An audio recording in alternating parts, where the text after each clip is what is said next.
بسم اللہ الرحمن الرحیم کہ ماہ رجب جسے مولا کائنات نے اپنا مہینہ کہا، ماہ شعبان جس کو رسول اللہ نے اپنا مہینہ کہا، ماہ مبارک رمضان جسے خدا نے اپنا مہینہ کہا. یعنی ایک سلسلہ ہے، ایک سیر ہے انسان بنانے کے لیے کہ اس مہینے میں اپنے آپ کو انسان بناؤ. اور انشاءاللہ کل اگر پہنچ سکا تو عرض کروں گا آپ کے سامنے کہ کس طریقے سے پروردگار عالم نے اس مہینے کو اہمیت بخشی ہے انسان بنانے کے لیے، تاکہ ہم اور آپ ذرا اپنی حیوانیت سے نکلیں اور اپنی انسانیت کے بارے میں غور و فکر کریں اور اپنی انسانیت کے بارے میں سوچیں. جو میں بار بار آپ سے مسلسل عرض کر رہا ہوں اور آپ خدا شاہد ممبر سے کہہ رہا ہوں، سب سے پہلے مخاطب اپنی گفتگو کہ ہم خود ہیں، کہ ہم اپنے آپ کو انسان بنانے کے بارے میں سوچیں. اور یہ مہینہ اسی طرح کا ہے کہ قیامت کے دن آواز آئے گی این الرجبیون. یہ کیا ہے؟ یہ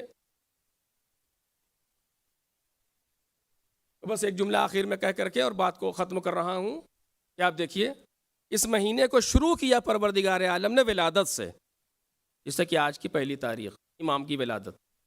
باقر، تقی، نقی و علی کے وجود سے ماہ رجب کو حق نے لگائے ہیں 4 چاند.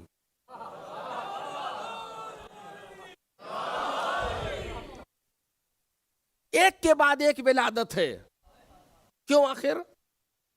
کیوں اس طریقے سے ہے؟ اور کتنی چیزیں اس مہینے مناسبتیں ہیں انشاءاللہ تو میں نے شب جمعہ بیان بھی کیا تھا اور آنے والی تقاریر میں بھی عرض کروں گا. پہلی تاریخ امام کی ولادت آج، روز ولادت بھی اور یہاں کے اعتبار سے شب ولادت بھی. دیکھیے جب امام دنیا میں تشریف لاتے ہیں، جب امام کی ولادت ہوتی ہے، اس کائنات میں آتے ہیں تو کیا ہوتا ہے؟ وہ خالی ہاتھ نہیں آتے. توجہ کریں، یہ یوں ہی نہیں کہہ رہا ہوں، یہ روایات کی بنیاد پر عرض کر رہا ہوں کہ وہ ایسے ہی نہیں آتے. جیسے آپ دیکھیں کوئی ملک کا پریزیڈنٹ جب کسی جگہ پر دورہ کرنے جاتا ہے، کسی شہر میں، کسی گاؤں میں، تو یوں ہی نہیں جاتا، بلکہ اس کے ساتھ کتنے معاہدے ہیں جو ہو جاتے ہیں وہاں کی فلاح و بہبودی کے لیے، کتنے پینڈنگ کام ہوتے ہیں جو انجام پا جاتے ہیں. کہ بہت سے کام پتہ نہیں کب سے پڑے ہوئے تھے، پریزیڈنٹ صاحب یا ملک کے پرائم منسٹر صاحب وہاں پہنچ گئے، ان کی برکت سے وہ ساری فائلوں پہ سائن ہونا شروع ہو گئی اور اس پر عمل شروع ہو گیا. ایسا ہوتا ہے یا نہیں ہوتا؟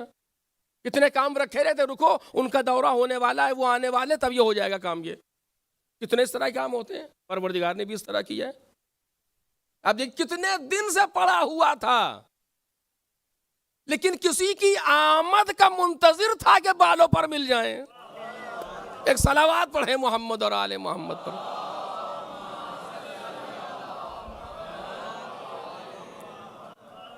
مثلا ایک فائل پینڈنگ میں تھی کہ کسی چیز کی منتظر ہے، اور کتنے اس طرح کے واقعات، ایک دو تھوڑی ہیں، یہ کتنے اس طرح کی چیزیں. جب امام کہیں پر آتا ہے، جب امام دنیا میں تشریف لاتے ہیں تو ان کی آمد کی برکت سے کتنی برکتیں، رحمتیں، نعمتیں، انعام الہی کا نزول ہوتا ہے دنیا میں امام کے وجود کی برکت سے.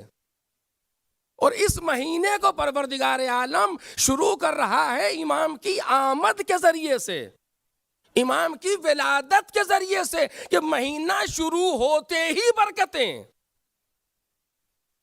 اور جیسا کہ رجب کے لیے کہا گیا، جو میں نے عرض کیا تھا کہ رجب کے لیے، کہ رجب کو یعنی عصب کہتے ہیں، عصب یعنی انڈیل دینا.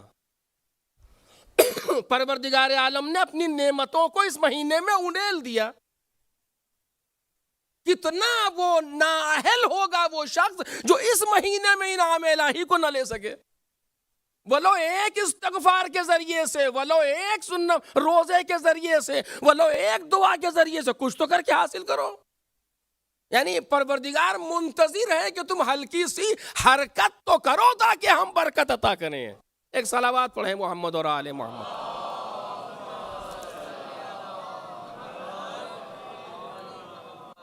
پروردگار کی طرف سے کتنی نعمتیں لے کر کے امام وارد ہوتے ہیں دنیا میں، اور اس کی روایتیں موجود ہیں، آپ نے سنی ہوئی ہیں، میں اس کو نہیں بیان کرنا چاہتا. کتنی چیزیں لے کر کے امام آتے ہیں اس دنیا میں، ان کے وجود کی برکتیں نازل ہوتی ہیں.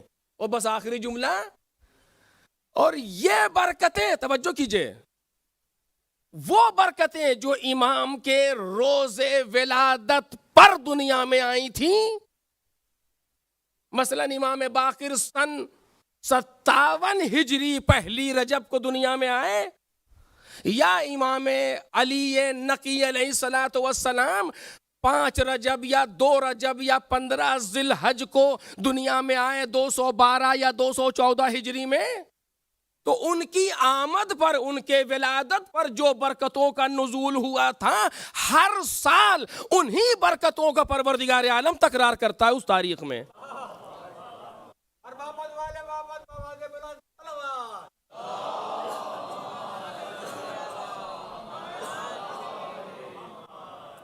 ہر سال جب وہ تاریخ آتی ہے امام کے روز ولادت کی یا شب ولادت کی، تو وہ برکتیں جو پہلی مرتبہ امام کے ساتھ آئی تھیں، پروردگار لطف و کرم سے وہ برکتیں نازل کرتا ہے۔ اب سمجھے کہ لوگ جشن کیوں مناتے ہیں؟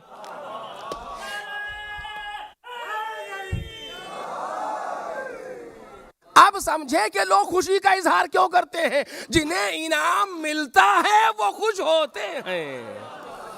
ایک سال